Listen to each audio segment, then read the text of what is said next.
نحمده ونصلي ونسلم على رسوله الكريم اما بعد فاعوذ بالله من الشيطان الرجيم بسم الله الرحمن الرحيم في قلوبهم مرض فزادهم الله مرضا ولهم عذاب أليم بما كانوا يكذبون صدق اللہ العظیم۔ آج کے درس کے اندر مذکورہ آیت جو تلاوت کی گئی، اس کا ترجمہ اور تفسیر اور اس کے اندر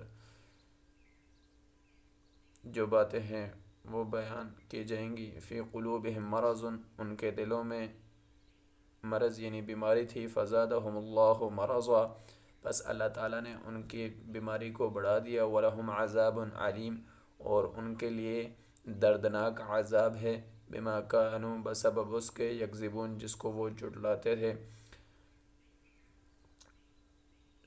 یعنی بیماری سے مراد یہاں پہ شک و شبہ ہے۔ شک و شبہ بذات خود ایک بیماری ہے۔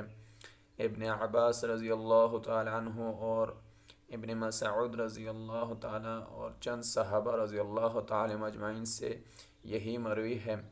امام مجاہد رحمۃ اللہ علیہ، امام اکرمہ رحمۃ اللہ علیہ، حسن بصری رحمۃ اللہ علیہ، ابو العالیہ رحمۃ اللہ علیہ اور ربیع بن عنس رحمۃ اللہ علیہ اور امام قتادہ رحمۃ اللہ علیہ کا بھی یہی قول ہے۔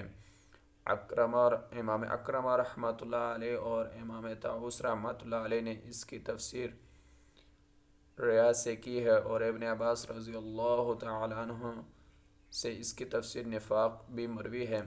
زید بن اسلم رحمۃ اللہ علیہ فرماتے ہیں، یہاں دینی بیماری مراد ہے، نہ کہ جسمانی۔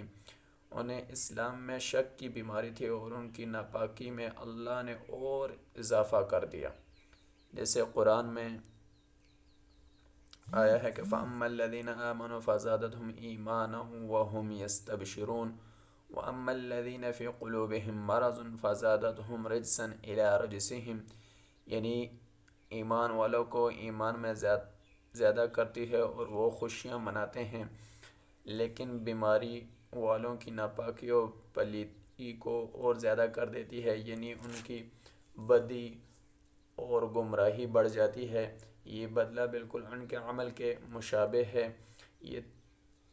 یہ تفسیر اچھی ہے، ٹھیک اس کی مثال یہ فرمان بھی بنتی ہے کہ والذین اہتدوا زادتہم ھدی وآتاہم تقواہم، یعنی ہدایت والوں کو ہدایت میں بڑھا دیتا ہے اور ان کو تقوی عطا فرماتا ہے۔ یکذبون کو یکذبون بھی قاریوں نے پڑھا ہے، اور یہ دونوں بدخصلتیں ان میں تھیں، جھٹلاتے بھی تھے اور جھوٹ بھی بولتے تھے۔ رسول اللہ صلی اللہ علیہ وسلم نے بعض منافق کو اچھی طرح جاننے کے باوجود پھر بھی قتل نہ کرنے کی وجہ وہ جو بخاری و مسلم کی روایت میں ہے کہ حضور صلی اللہ علیہ وسلم نے حضرت عمر رضی اللہ تعالیٰ عنہ سے فرمایا، میں اس بات کو ناپسند کرتا ہوں کہ لوگوں میں یہ چرچے ہوں کہ محمد صلی اللہ علیہ وسلم اپنے ساتھیوں کو قتل کر ڈالتے ہیں۔ مطلب یہ ہے کہ جو اعرابی آس پاس ہیں انہیں یہ تو معلوم نہ ہوگا کہ ان منافقوں کے پوشیدہ کفر کی بنا پر انہیں قتل کیا گیا۔ ان کی نظر تو صرف ظاہر داری پر ہوں گی۔ جب ان میں یہ بات مشہور ہو جائے گی کہ حضور صلی اللہ علیہ وسلم نے اپنے ساتھیوں کو قتل کر ڈالتے ہیں، تو ڈر ہے کہ کہیں وہ اسلام کو قبول کرنے سے رک نہ جائیں۔ امام قرطبی رحمۃ اللہ علیہ فرماتے ہیں کہ ہمارے علماء وغیرہ کا بھی یہی قول ہے۔ ٹھیک اسی طرح حضرت صلی اللہ علیہ وسلم مؤلفۃ القلوب، وہ جن کے دل اسلام کی جانب مائل ہو جاتے تھے، ان کو مال عطا فرمایا کرتے تھے، جبکہ آپ صلی اللہ علیہ وسلم جانتے تھے کہ ان کے اعتقاد بد ہیں۔ امام مالک رحمۃ اللہ علیہ بھی منافقوں کو قتل کرنے کی یہی وجہ بیان فرماتے ہیں، جیسے محمد بن جہم، قاضی اسماعیل اور ابرہی نے نقل کیا ہے۔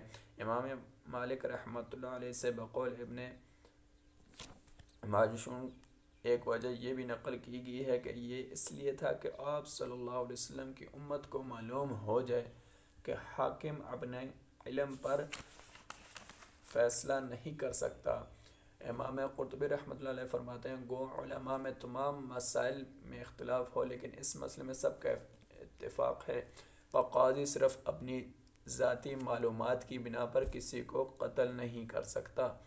امام شافعی رحمۃ اللہ نے ایک اور وجہ بیان کی ہے کہ آپ فرماتے ہیں کہ حضور صلی اللہ علیہ وسلم کا منافقین کو قتل کرنے سے باز رہنے کا سبب ان کے اپنے ایمان کو اپنی زبان سے ظاہر کرنا تھا۔ گو اس کا علم تھا کہ ان کے دل اس کے خلاف ہے، لیکن ظاہری کلمہ اس پہلی بات کو ہٹا دینا تھا۔ اس کی تائید میں بخاری و مسلم وغیرہ کی یہ حدیث بھی پیش کی جا سکتی ہے کہ جس میں ہے کہ مجھے حکم کیا گیا کہ میں لوگوں سے لڑوں یہاں تک کہ وہ لا الہ الا اللہ کہیں۔ جب وہ اسے کہہ دیں تو انہوں نے مجھ سے اپنی جانیں اور مال بچا لیا اور ان کا حساب اللہ عز و جل پر ہے۔ مطلب یہ ہے کہ اس کلمے کے کہتے ہی ظاہری احکام اسلام ان پر، یعنی ظاہری احکام جو اسلام کے اندر ہیں ان پر جاری ہو جائیں گے۔ اب اگر ان کا عقیدہ بھی اس کے مطابق ہے تو آخرت والے دن نجات کا سبب ہوں گے، ورنہ وہاں کچھ بھی نفع نہ ہوگا۔ لیکن دنیا میں تو مسلمانوں کے احکام ان پر جاری رہیں گے۔ گو یہ لوگ یہاں مسلمانوں کی صفوں میں ان کی فہرست میں نظر آئیں گے، لیکن آخرت میں عین پل صراط پر ان سے دور کر دیے جائیں گے اور اندھیروں میں حیران و پریشان ہوتے ہوئے بآواز بلند مسلمانوں کو پکار کر کہیں گے کہ ہم تمہارے ساتھ نہ تھے، لیکن وہاں سے جواب ملے گا کہ تھے تو صحیح، مگر تم فتنوں میں پڑ گئے اور انتظار ہی میں رہ گئے اور اپنے من مانی خواہشوں کے پھیر میں پڑ گئے، یہاں تک کہ امر الہی آ پہنچا۔ غرض دار آخرت میں بھی مسلمانوں کے پیچھے لپٹے رہیں گے، لیکن بالآخر ان سے الگ کر دیے جائیں گے اور ان کی امیدوں پر پانی پھر جائے گا۔ وہ چاہیں گے کہ مسلمانوں کے ساتھ سجدے میں گر پڑیں، لیکن سجدہ نہیں کر سکیں گے، جیسے کہ احادیث میں مفصل بیان آ چکا ہے۔ بعض محققین نے کہا کہ ان کے قتل نہ کیے جانے کی وجہ یہ تھی کہ اللہ کے رسول کی موجودگی میں ان کی شرطیں نہیں چل سکتی تھیں۔ اللہ تعالیٰ مسلمانوں کو اپنی وحی کے ذریعے ان کی برائیوں سے محفوظ رکھ لیتا تھا، لیکن حضور صلی اللہ علیہ وسلم کے بعد اگر اللہ نے کرے ایسے لوگوں کا کہ ان کا نفاق کھل جائے اور مسلمان بخوبی معلوم کر لیں تو قتل کر دیے جائیں گے۔ امام مالک رحمۃ اللہ علیہ کا فتویٰ ہے کہ نفاق حضور صلی اللہ علیہ وسلم کے زمانے میں تھا، لیکن آج کل تو وہ بے دینی اور زندقیت ہے۔ یہ بھی یاد رہے کہ زندیق کے بارے میں بھی علماء کا اختلاف ہے کہ وہ جب وہ کفر ظاہر کرے تو اس کے قتل سے پہلے اس پر توبہ پیش کی جائے یا نہیں، اور وہ زندیق جو لوگوں کو بھی اس کی تعلیم دیتا ہو اور وہ زندیق جو معلم نہ ہو، ان دونوں میں فرق کیا جائے گا یا نہیں۔ اور یہ ارتداد کئی مرتبہ ہوا تب یہ حکم ہے یا صرف ایک مرتبہ ہونے پر بھی؟ پھر اس میں بھی اختلاف ہے کہ یہ اسلام لانا اور یہ رجوع کرنا خود اس کی اپنی طرف سے ہو یا اس پر غلبہ پا لینے کے بعد بھی یہی حکم ہے۔ غرض ان سب باتوں میں اختلاف ہے، لیکن اس کے بیان کی جگہ احکام کی کتاب ہے، نہ کہ تفاسیر۔ 14 آدمیوں کے نفاق کا تو آپ صلی اللہ علیہ وسلم کو قطع علم تھا۔ یہ وہ باطن لوگ تھے جنہوں نے غزوہ تبوک میں مشورہ کر کے یہ امر طے کر لیا تھا کہ حضور صلی اللہ علیہ وسلم کے ساتھ دغا بازی کریں گے۔ آپ صلی اللہ علیہ وسلم کے قتل کی پوری سازش کر چکے تھے کہ رات کے اندھیرے میں جب حضور صلی اللہ علیہ وسلم فلاں گھاٹی کے قریب پہنچے تو آپ صلی اللہ علیہ وسلم کے اونٹنی کو بتکا دیں، وہ بھڑک کر بھاگے گے اور اسلم گھاٹی میں گر پڑیں گے۔ اللہ تعالیٰ نے اپنے نبی صلی اللہ علیہ وسلم کی طرف اسی وقت وحی بھیج کر ان کی اس ناپاک سازش کو بے نقاب کر دیا۔ حضور صلی اللہ علیہ وسلم نے حضرت حذیفہ رضی اللہ عنہ کو بلا کر اس واقعے کی خبر دی اور ان غداروں کے نام بھی بتا دیے۔ پھر بھی آپ صلی اللہ علیہ وسلم نے ان کے قتل کے احکام صادر نہ فرمائے۔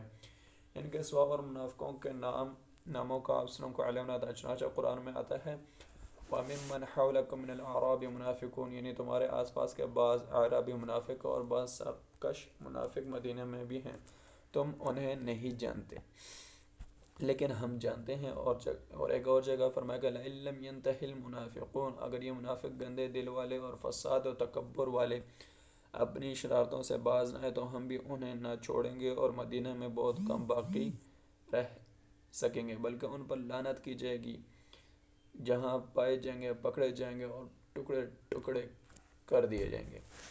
ان آیات سے معلوم ہو کہ حضور صلی اللہ علیہ وسلم کو ان منافقوں کا علم نہ تھا کہ کون کون ہیں، ہاں ان کی مذموم خصلتیں جو بیان ہوئی تھیں یہ جس میں پائی جاتی تھیں اس پر نفاق صادق آتا تھا، جیسے اور ایک اور جگہ ارشاد ہے وَلَوْ نَشَاءُ لَأَرَيْنَاكَهُمْ، یعنی اگر ہم چاہیں تو ہم تمہیں ان کو دکھاویں، لیکن تم ان کی نشانیوں اور ان کے انداز گفتگو سے ہی ان کو پہچان لوگے۔ ان منافقوں میں سب سے زیادہ مشہور عبداللہ بن ابی سلول تھا۔ حضرت زید بن ارقم رضی اللہ عنہ نے اس کی منافقانہ خصلتوں پر رسولوں کے سامنے گواہی بھی دی تھی۔ باوجود اس کے جب یہ مرتا ہے تو حضور صلی اللہ علیہ وسلم اس کے جنازے کی نماز پڑھاتے ہیں اور اس کے دفن میں بھی اسی طرح شرکت کرتے ہیں جس طرح اور مسلمان صحابیوں کے جنازے میں شرکت کرتے تھے۔ بلکہ حضرت عمر رضی اللہ تعالی عنہ جب حضور صلی اللہ علیہ وسلم کو ذرا زور سے یاد دلایا تو آپ نے فرمایا میں نہیں چاہتا کہ لوگ چین میں گوئیاں کریں کہ محمد صلی اللہ علیہ وسلم اپنے صحابیوں کو مار ڈالا کرتے ہیں۔ ایک صحیح روایت میں ہے کہ مجھے اختیار دیا گیا کہ استغفار کرنے نہ کرنے کا تو میں نے کرنے کو پسند کیا۔ ایک اور روایت میں کہ اگر 70 مرتبہ سے زیادہ استغفار کرنے میں بھی اس کی بخشش جانتا تو یقیناً اس سے زیادہ استغفار کرتا۔ جو کچھ کہا سنا سب سے پہلے اس پر مجھے عمل کرنے کی توفیق عطا فرمائے اور بعد میں آپ حضرات کو وما علینا الا البلاغ المبین۔